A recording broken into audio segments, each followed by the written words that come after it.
সম্প্রতি 17 নভেম্বর 2024 ইংরাজি রবিবার স্থানীয় পাবলিক স্কুল রোডস্থিত কাঠিয়া বাবা আশ্রম প্রাঙ্গণে অখিল ভারতীয় বৈষ্ণব চতুর্সম্প্রদায় শ্রী মহন্ত এবং ব্রজবিদেহী শ্রী মহন্ত শ্রী শ্রী 108 স্বামী রাসবিহারী দাস কাঠিয়া বাবাজি মহারাজজির শুভ আবির্ভাব তিথি উপলক্ষে আগামী 15 ডিসেম্বর থেকে 22 ডিসেম্বর 2024 ইংরাজি পর্যন্ত অখিল ভারতীয় বিরাট সনাতন ধর্ম সম্মেলন 2024 আয়োজন করা হয়েছে।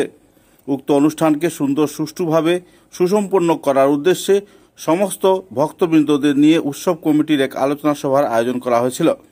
উক্ত সভায় উৎসবকে সর্বতোভাবে সাফল্যমণ্ডিত করার জন্য উপস্থিত ভক্তদের নিয়ে বিভিন্ন উপসমিতিও গঠন করা হয়েছে। কমিটির পক্ষ থেকে সমস্ত ভক্তবৃন্দকে উক্ত কার্যসূচিকে সুষ্ঠুভাবে সুসম্পন্ন করার জন্য সর্বতোভাবে সহযোগিতা এবং উপস্থিত থাকার আহ্বান জানানো হয়েছে। সবশেষে কমিটির পক্ষ থেকে জাতি ধর্ম বর্ণ নির্বিশেষে আপামর ভক্তবৃন্দকে উপস্থিত থাকার অনুরোধ জানানো হয়েছে।